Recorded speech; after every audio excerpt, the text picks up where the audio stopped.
Pero syempre ipinupush pa rin niya nung kabilang panig, hindi ba? Yun ang pending na mga ipinupush noon ni Senador Marcoleta na naging dahilan nga para mas lalong lumalim yung pagitan nila ng mga kapwa senador. Pero alam mo, kasi iba yung iba yung trial. Iba rin yung legislative pag magpapasa ka ng mga legislative measures. Kasi sa trial, napakahalaga na inoobserbahan mo yung demeanor ng mga testigo. And in fact, never ka namang makakakita sa justice system natin na online. Paano ka magkakandak ng cross-examination, ng direct examination ng online? Paano ma-assess ng huwes, ng judge, ng senator judge? Kasi kasama yan sa kanilang pag-assess sa mga testigo. Yung demeanor, tinitignan, inoobserbahan yan. Kaya nga po, pagdating sa mga appellate court, pagdating po sa issue ng facts, ay hindi na po ito ipinakikialaman. Kasi ang sinasabi ng Korte Suprema, yung korte kung saan ito ay tinry, sila ang best na makakadetermine nito kasi sila yung nandoon at na-assess nila yung mga testigo ng maayos, yung mga demeanor nito, kung ito ay nagsasabi ng totoo o hindi, based sa kanilang mga body language. So kung hindi ka uma-attend, paano mo ma-assess lahat ito? Enzo Recto, kalaban ang katiwalian at kasinungalingan, kakampi sa katotohanan at kabutihan. Hi, Victoria and Christian. Magandang umaga sa lahat ng inyong mga taga-subaybay. Salamat po. Good morning, sir. Thank you so much. Sir, may binabanggit po si Congressman Terry Redon na may bago raw kayong ebidensya ang prosecution panel ng House. Baka naman, Sabi niya, may idea po ba kayo? May maibibigay ba kayo sa amin? Sabi niya may pasabog pa raw po mula doon sa mga una nating ipinakita sa mga hearings. Siguro antayin muna natin ma-finalize namin. Sa ngayon kasi ang pinaghahandaan pa lamang muna namin itong pre-trial brief na isusumite po namin by Monday. So nire-review pa to para ma-finalize na hopefully by tomorrow, and then sa Monday ito ay aming isusumite na dahil naghahanda na rin kami sa aming pre-trial conference pagdating po ng Huwebes. Opo, pero gaano po kayo ka-confident dito sa mga bagong ebidensya na ito, Kong? Kasi the last time na naglabas tayo ng mga talagang malalaking bagong ebidensya ay nung nasa kamay pa ng House Justice Committee yung articles of impeachment at lumusot, di ba? Lumusot sa plenaryo na ipasa natin sa Senado. Pero this time, ano po ang magiging pagkakaiba doon sa mga bagong ebidensya? Well, confident naman tayo maski doon sa dati nating mga ebidensya na nailabas. In fact, kung makikita po ninyo, marami po ang tumaas yung interest ng mga kababayan natin dito sa impeachment nung naglabasan na ang ebidensya doon po sa Committee on Health, sa Justice Committee. Kaya kami po ay confident naman po kami na ito pong mga ebidensya na ipipresenta po namin ay magiging malakas. Ang hinihingi lamang po namin ay sana mapagbigyan po kami ng mga huwes or mga senator judges na ito po ay mailatag namin ng maayos. Opo. I'm sure, Kong, ilang beses na kayong natanong, pero for the sake lang din po ng ating mga kapamilya, ano nga po ba ang mangyayari dito sa pagsasubmit ninyo ng pre-trial brief? Ano po ba ang lalamanin niyan? At ano ang mangyayari doon sa pre-trial conference sa Thursday naman? Yung pre-trial brief, basically, yan po yung parang kumbaga game plan So, yan po yung magiging roadmap sa na-proposal po namin. Pagdating naman po sa pre-trial conference, dito po yung mga stipulation of facts, yung mga marking of evidence, identification of witness. So, ito po yung mga pag-uusapan po doon. So, kaya po ginagawa po ito para ma-shorten na yung trial at hindi po ito kumbaga yung mga tingin namin, yung mga bagay na pinagkakasunduan naman namin, mga facts na pinagkakasunduan po ng panig ng prosecution at ng depensa ay hindi na kailangan pampatunayan pagdating po sa hearing. At saka isa rin po ng purpose dito ay para maiwasan po yung mga surprises. So sa ngayon, sir, tama ba 25 yung witnesses po ng prosecution team? More or less po. At so from June 18 to July 6, ano naman po ang mangyayari? To before July 6, ano naman ang mangyayari po, Kong? Sa June 18 po, dito po gaganapin yung pre-trial conference sa ganap ng alas 9 ng umaga sa Senado. Pero ang pagkakaintindi ko, ito po ay hindi open for public. Yes, opo. So, normally sa mga hukom, ginagawa nga lang po yan sa clerk of court eh. So, ganun din dito. So, ang mangyayari po niyan, between 18 to 25, ay yan po yung preliminary conference at between 26 to 30 dito po yung mga komento ng bawat isa sa mga pre-trial conference at dito na rin maglalabas ng pre-trial order kung ano po yung mga napagkasunduan sa pre-trial conference. Apo. At pagdating po sa July 6 ay ito po yung nakakalendar ng schedule ng simula ng hearing. Opo. Sir, wala ba kayong nakikita na magiging harang, balakid dito po sa mga proceedings na ito? Kasi medyo mahaba pa yung timeline bago yung mismong start ng at main trial eh. Well, Considering, sir, din, tuloy-tuloy na po to dahil matagal na po itong inaabangan ng ating mga kababayan. Ako naniniwala na hindi naman po lahat kasi ay lahat po, kaya po gusto ng matuloy itong impeachment. Para at least marinig din nila ang panig ng kabila, no, ng depensa. Hindi naman ibig sabihin nito ay sinasabi na siya ay guilty. So siyempre gusto rin nila marinig. Ano ba yung depensa ng ating vice-presidente? Kasi sir, considering na ang dami nga pong nangyayari sa Senado ngayon, meron pa yung security threat, di umano, you don't see any, pagharang na possible na mangyari pa dito sa mga proceedings? Well, I hope the Senate will be able to manage yung mga ganitong threat. Kami kasi sa prosecution, sa panig naman namin, ang focus namin is yung itong nalalapit na pre-trial conference at syempre yung eventually yung trial. So, kung ano man yung mga, syempre hindi maalis, may mga agam-agam din, but at the end of the day, mas kailangan namin mag-focus dito dahil yung mga threat na yan ay sila ang sa Senado yan eh. Kumbaga, call nila yan eh. Lalo-lalo na yung mga leader po sa ating Senado. Opo. Pero nakikita po ba ninyo, Kong Chua, na itong mga nangyayaring drama, mga threat, di umano sa Senado ay efforts din para na may kinalaman po sa impeachment trial para hindi matuloy or whatsoever? Definitely. In fact, nakikita nga namin to parang diversionary tactic para malihis ang atensyon ng ating mga kababayan dito.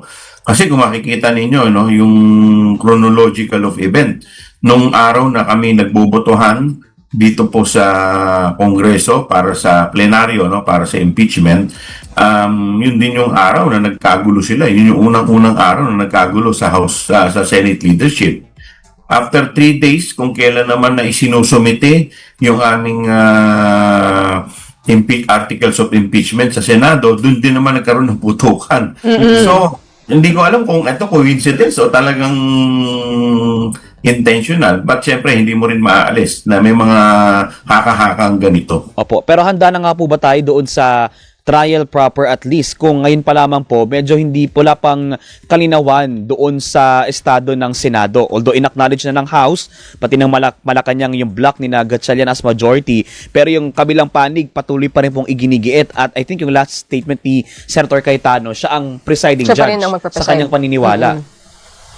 Basta't kami po, sa abot ng aming makakaya, ginagawa po namin ang lahat para makapagprepara dito sa nalalapit na impeachment trial. So, at isang araw nga, di ba, in-announce na yung ating mga private prosecutor na tumutulong po sa amin. So, confident naman po tayo na sa aming banda ay gagawin po namin ang lahat para mailatag ng maayos itong mga ebidensya sa impeachment trial. Kung yung bang pre-trial brief, kayo mismo ang magsasubmit po o messenger na lang po yan? Ang SecGen po ang SecGen. magsasubmit. So wala po muna doon ang mga House prosecutors pati po yung mga private prosecutors. Sa Thursday na Sa kayo, sir? pre-trial conference po kami pupunta. Okay. Oo. So sir, na-introduce na nga yung first batch ng prosecutors. Ilan pa yung mga tutulong sa inyo na private prosecutors po? May mga may mga kinukonsider pa kami kasi siyempre depende sa kanilang mga specialization.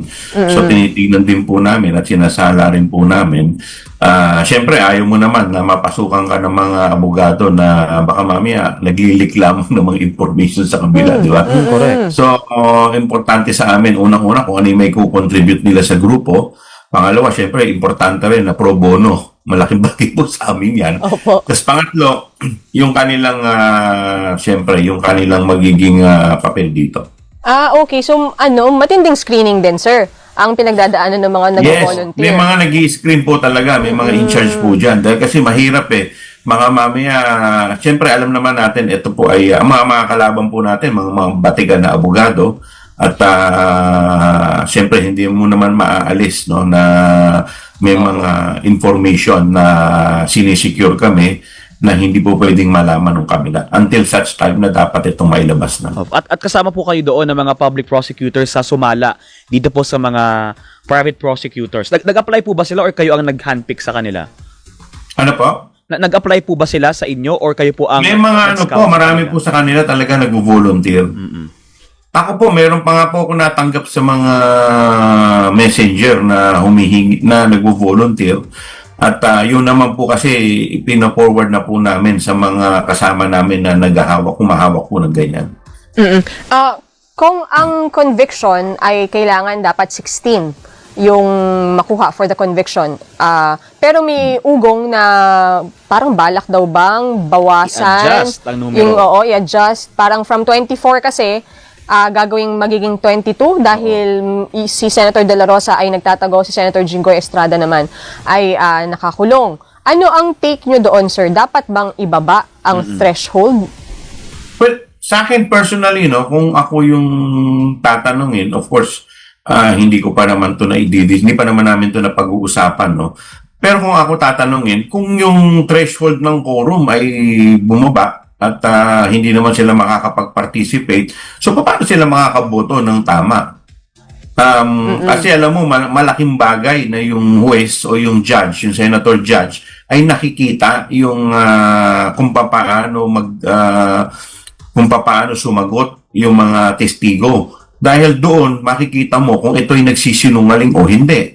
Ngayon, kung ikaw ay wala doon sa korte at talaga namang physically impossible na dumating ka doon, so paano ka boboto? Paano mo rin ma-assess kung yung testigo ay nagsasabi ng totoo o hindi? Pero hindi ba yan mako-question, sir, na violation ng impeachment court rules, if ever? Ano ba ang rules? Ano po ba itinatakda ng rules kapag sa hanay po ng mga senator judges, apparently, merong ilan na hindi makakasipot dahil may mga gantong circumstances, nakakulong, nagtatago sa kaso? Ako tingin ko yung batas no na applicable sa quorum, dapat yun din yung applicable dito.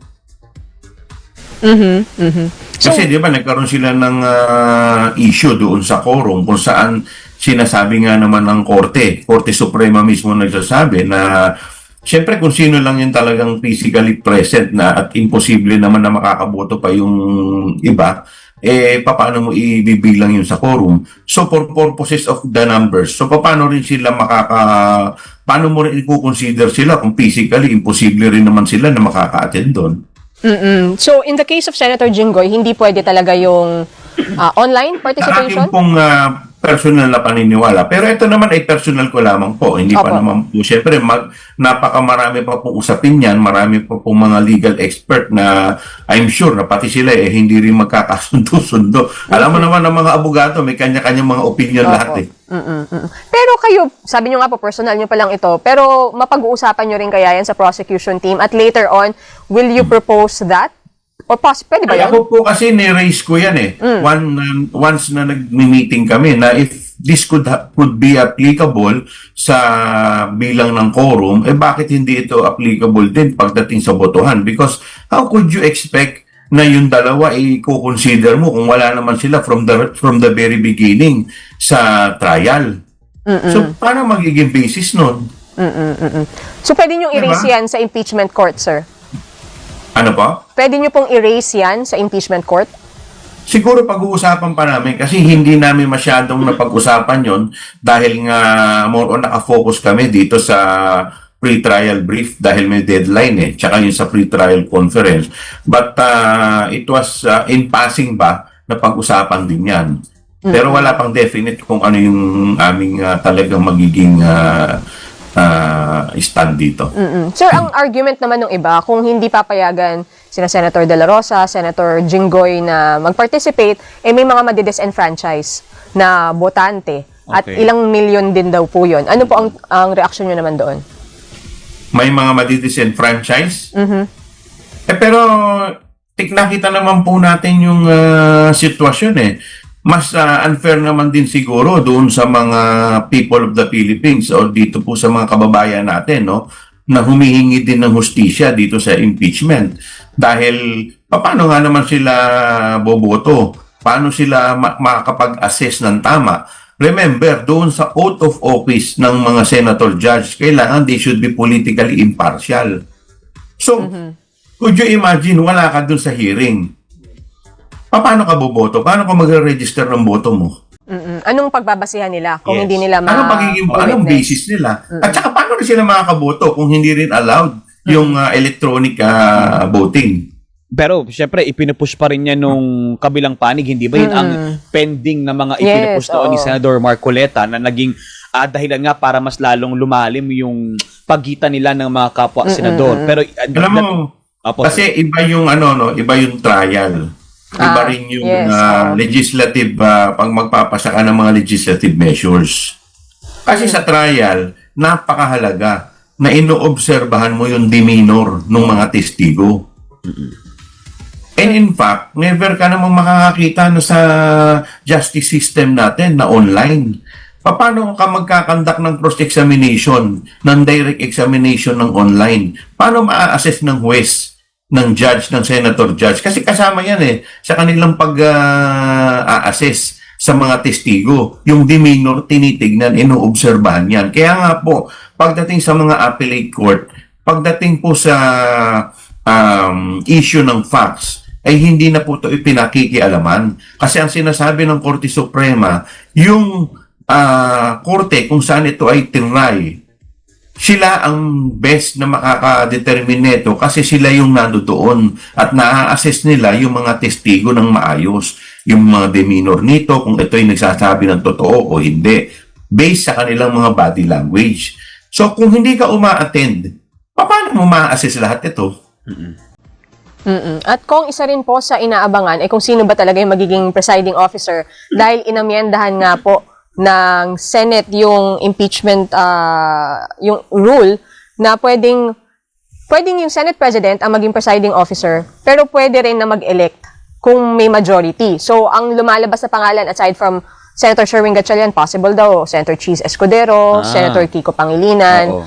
Kayo ba ay may concern regarding sa kung sino ang possible mag-preside? Ang sa akin lang naman, alam ko naman lahat naman sila capable, no? Lalong-lalo Senator Cheese, si Senator Pangilinan, mga abogado kasi yan Ang sa amin lang, sana mag-exercise. Hindi namin sinasabi na kami ay panigan. Ang gusto lamang namin ay mag-exercise ng political neutrality. Bigyan kami ng pagkakataon na mailahad o mailatag ng maayos ang aming mga ebidensya. Kasi kahit gaano kaganda ang aming ebidensya, kahit na gaano kabigat ang aming ebidensya, kung ito naman ay haharangin sa pamamagitan ng mga objection at isusustain nila yung mga objection, so paano rin namin mailalatag yung aming mga ebidensya? Malaking hamon din po sa inyo yun, sir.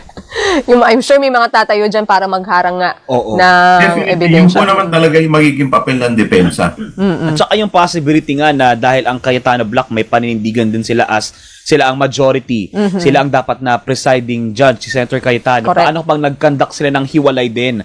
Kung yung sa Blue Ribbon Committee hearing pa nga lang, di ba, nagkanya-kanya sila. How much more sa impeachment trial, maaari kayang mauwi rin sa ganun? Kasi po, napakahalaga nung magiging presiding officer dahil ito po yung pupukpok May mga pagkakataon na siya talaga ang magro-rule ng mga objection. Pwede pong siya mismo ang mag-rule, pwede rin naman na ibato niya ito via botohan sa mga senator judges. Pero nakita naman po natin, most of the time, kung ang presiding officer, siya mismo ang magro-rule ng mga objection, napakahalaga po ng kanya magiging papel dito sa impeachment trial. At siguro panghuli na lang po sa akin, sir, any last thoughts on the impeachment proceedings, lalo nga po, at uusad na po tayo dito po sa pre-trial conference? Ano pa? Sorry. Any last thoughts lang, sir? Baka may gusto po kayong Yun lang mensahe. naman sa akin. Yun lang naman. Dahil ito naman po kasing impeachment ay matagal nang inaabangan, siguro nararapat na tapusin na po natin ito. Ito po ay hinihiling na rin ng ating mga kababayan na simulan na at tapusin na. Sana po yung mga effort na ito ay i-derail, na ito po ay ipatigilin o kung ano-ano pa man, sana tumigil na po. Sana po patapusin na po ninyo itong impeachment nang magkaroon na rin po ng closure. Alright. Alright. Kong Chua, thank you so much po at see you po sa Senado Good next luck, week. sir. Ingat po. Bunyog, bunyog, halikan na kasama ka. Bunyog, kapag buklod ay may pag-asa. Luzon, Visayas, Mindanao, isa ang pananaw. Sa bagong Pilipinas ang bunyog isisigaw. Bunyog,